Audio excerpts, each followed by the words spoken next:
Melchior, bonjour. Bonjour. Ravi de t'accueillir dans ce merveilleux jardin réunionnais.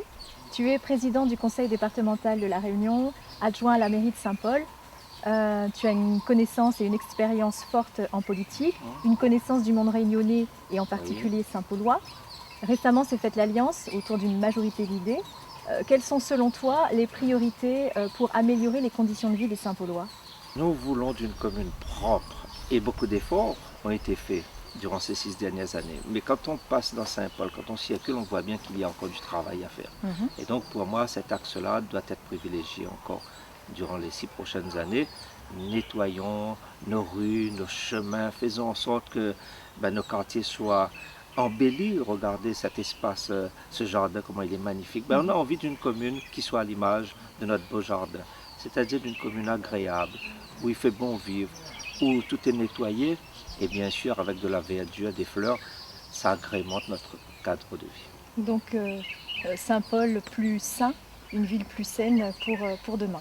Bien sûr, d'autant plus que nous venons de traverser une grave crise, d'ailleurs on n'en est pas sorti. Il y a aussi la dengue qui circule.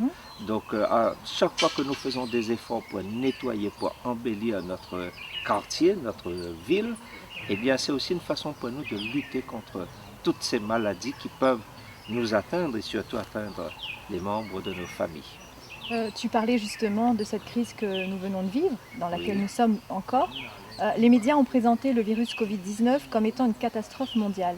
Au niveau local, quels enseignements pouvons-nous tirer justement des effets de la mondialisation?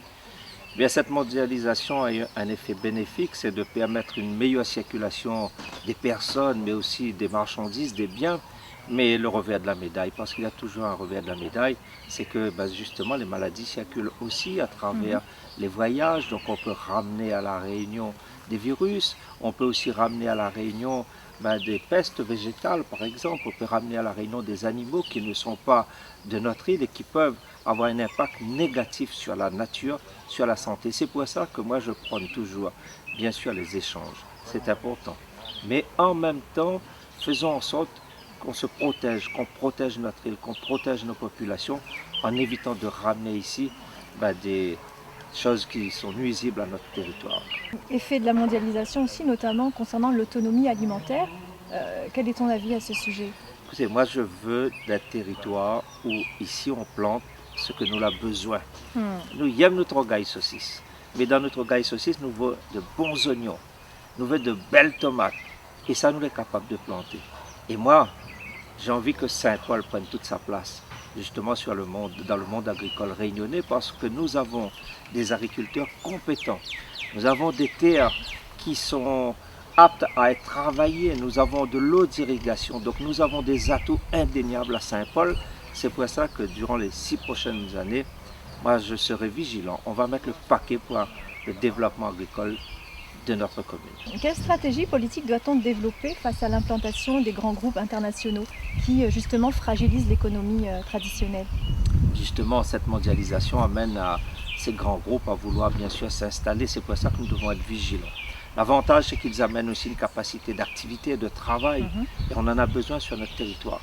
Mais il faut protéger aussi notre économie locale.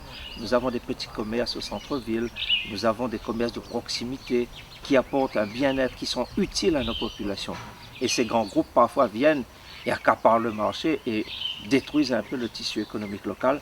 Il faut être vigilant là-dessus. Donc nous devons protéger notre tissu, nous devons aller le plus loin possible en matière de création d'emplois.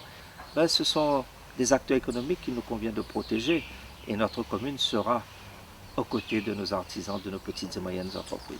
Cyril Melchior, pour conclure, est-ce qu'on aurait un petit causement pour faire vote pour nous le 28 juin?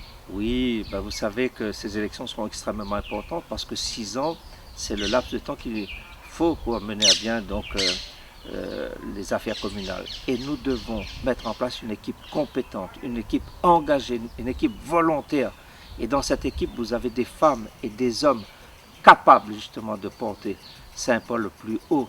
Et moi, j'invite bien sûr les Saint-Pauloises et les Saint-Paulois à faire confiance en cette liste conduite par Alain Bénard, une liste composée, je l'ai dit, dans sa pluralité, sa diversité. Et moi-même, bien sûr, j'apporte toute ma contribution à ce qu'on aille vers cette belle victoire. Ce sera la victoire des Saint-Pauloises et des Saint-Paulois. Merci beaucoup Cyril. Je vous dis à très bientôt et surtout allez voter pour la liste Saint-Paul libre et solidaire le 28 juin.